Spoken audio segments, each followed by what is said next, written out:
Welcome back to Jacob's Toys. This is my 10 things you don't want to miss about the Spider-Man No Way Home trailer that was released yesterday. And much like everybody and their mum, I'm going to do a quick video about my thoughts about what they did show us. Now, I will cover potential theories and spoilers ahead, so watch with caution. Let's get into what they showed us. Now, starting strong with this big face-off scene between Lizard, Electro and Sandman. You can see Spider-Man there on the left-hand side going against the villains on the right-hand side. Now, there was a version of the trailer that was released in Brazil, I believe, that showed Lizard getting kicked or punched by something that wasn't there. So, of course, this is some kind of CGI that is used for the trailer. But regardless of that, the giveaway to me is very simple. If you look, there are 3 villains and there is one kind of hero, and 2 of the villains are looking in a completely different direction. So Lizard is not going to do anything in this fight. He has jumped and he is well below where Spider-Man is, so he is not going to be contributing to this fight whatsoever. And Electro to me just looks a little bit too high. So if I was to hesitate a guess, I would say there are at least 2 other characters that should be in this scene or will be in this scene fighting off against the 2 other villains. So it's a 3v3 thing.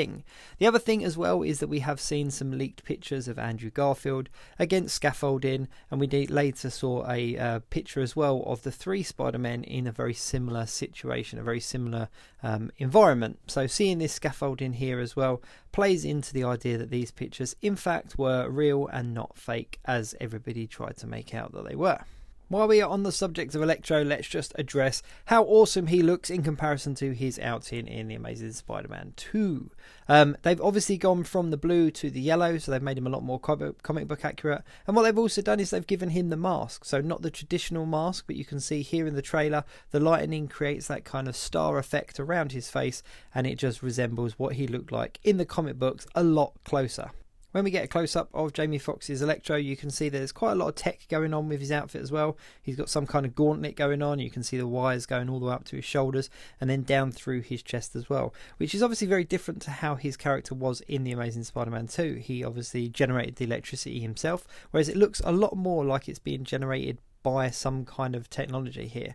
But either way, I absolutely love the way he looks. I love the classic look that they've kind of adapted and made kind of the MCU version of the classic look. Personally, I really love Jamie Foxx's Electro, but I didn't like the representation of him, so I'm really pleased that we're going to finally get the version that we were hoping to get originally, almost some kind of redeeming arc for the character, which is fantastic.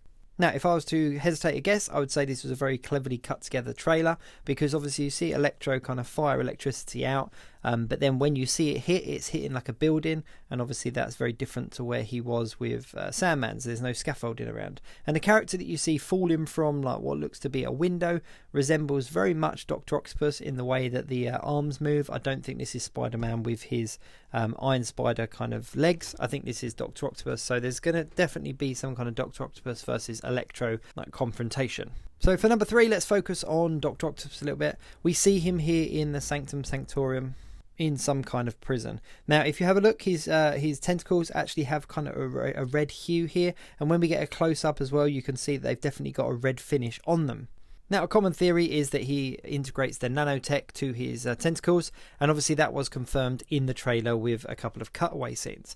Now, how I think this happens is, we've seen Spider-Man with his Iron Spider suit, but in this particular scene here, you see that it does not cover his whole body, and the mask does kind of come back on, so it looks like some of it is actually missing. And if you look at the tentacle, you can see that it's got that red and gold on it as well. We also saw this scene as well where we saw the nanotech kind of going into the tentacles and kind of taking over. So my personal thoughts on it is that in the bridge scene that we've seen so much of, he has a fight with Spider-Man in the Iron Spider outfit, and then somehow kind of takes that takes that off of him, and it integrates within his tentacles, and then he's later put into the prison in the Sanctum Sanctorum. So number 4, let's talk about the Green Goblin. So he was teased in a released poster. We saw him in the back, and a lot of people thought that it was photoshopped and it was fake because he was so faint in the background. But then we see this scene which is very similar to that look on the poster. We then later got a close-up look at him, and he looks fantastic, just as he did in that original Spider-Man film. Now this is obviously where he first comes into No Way Home, and we see a nice close-up of the suit that pretty much resembles what it did in that original Spider-Man with Tobey Maguire. Now, if the internet is to be believed, he has a couple of costume changes throughout the film. So sorry to break it to you, I do not think this is Harry Osborn or Hobgoblin or Ned as Hobgoblin. I think this is William Dafoe's Green Goblin in his version 2 or maybe 3 of his costume. Now, he is not present in the fight with Sandman, Lizard and Electro, so he's obviously got a story arc of his own going on, and there are a number of different theories floating around the internet.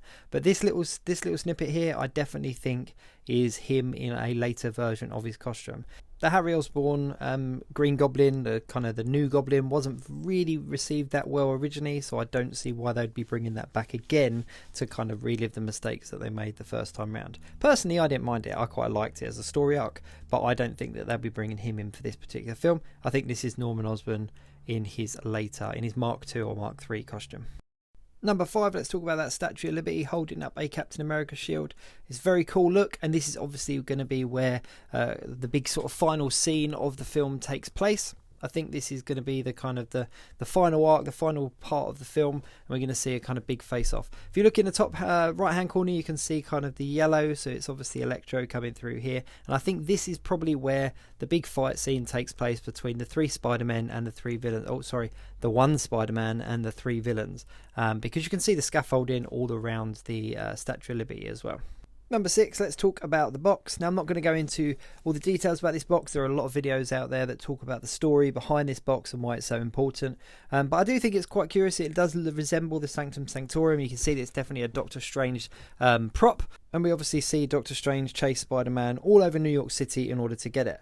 But the part that really cracks me up about this trailer is that despite all of the efforts, if you actually look at this scene, you can see that Doctor Strange has caught Spider-Man by opening a portal in front of him, Spider-Man spinning a web through it, and Spider-Man actually catching his own foot. So he's kind of lined himself up because of the portals. And I just think that's hilarious. That out of all of the kind of bending of New York and the train scene and all that kind of stuff, Doctor Strange actually just catches Spider-Man by getting him to web his own foot.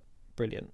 Number 7, let's talk about Aunt May. We only see her very briefly in this trailer, and she's running down a corridor. But what is interesting is what is in her hand. It's something green, and she is holding it tightly. Where she's running to, I don't know, and who she's running from, who knows. But she's holding something, and I think it's going to be something quite important. So number 8, let's talk about the costumes. Now, this black and gold, people are saying on the internet that is actually just his normal suit turned inside out because of a paint prank. However, we later see this scene here where he's got some kind of Doctor Strange-esque technology going on with it as well, and what looks to be Electro in the black background as well. But interestingly enough, Electro looks blue as opposed to yellow.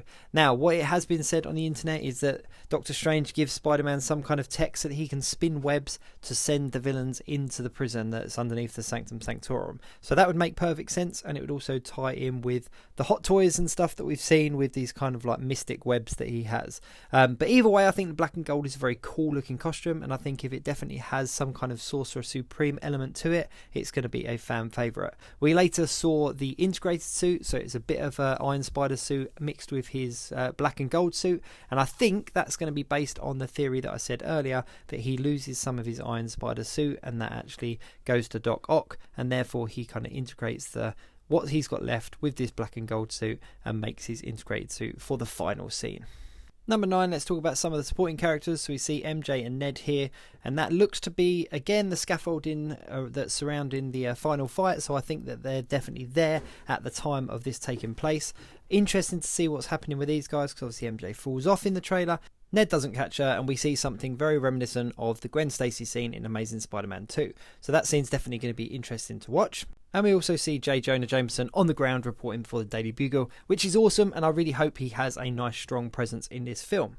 And last but not least, at number 10, let's talk about Doctor Strange and his spells. Now, I think that what we're seeing is 2 different versions of the spell take place. Now, the first one's very reminiscent of what we saw in the first trailer, where he was doing the spell to make people forget that Peter Parker was Spider-Man. And then the second one we see is very reminiscent of the stuff that we saw in Loki when the timeline split. And then he obviously says that there's other people coming through as well. I may be completely wrong, but I think the purple and the gold spells are 2 different spells taking place at 2 different times in this film. If you actually look at this purple as well in this screenshot, you can see that it almost looks like the sky is cracking open and it's revealing something else. And I think this is going to be your introduction to either the other Spider-Man or possibly someone like Venom or something like that. But I think that the 2 are very different. I think the gold one brings in the villains. I think the purple one brings in somebody or something else. Now, last but not least, I just want to mark out massively for this scene. There was something just absolutely beautiful about this, and this particular scene of Spider-Man swinging in between the pylons at the kind of sunset, sunrise, was my absolute favourite part of the trailer. I don't know why, there was just something so simple and empty about it, and I just think it looks absolutely stunning. So I'm really curious to see where this particular scene fits into the film, whether he's going somewhere, going away from somewhere, or whether it's just a filler scene. But either way, I thought it was a lovely scene. I'm really glad that they included it in the trailer. Thanks very much for watching the video. Now, of course, this trailer still leaves a ton of unanswered questions. Where are the other Spider-Man? Is there going to be a sixth member? Are they going to do the Sinister Six or not? There is a load left unanswered, but thankfully we do not have long to wait. The film comes out next month.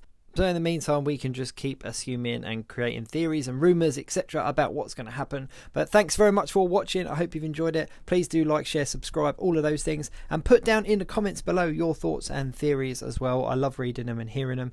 And until next time, I'll catch you soon.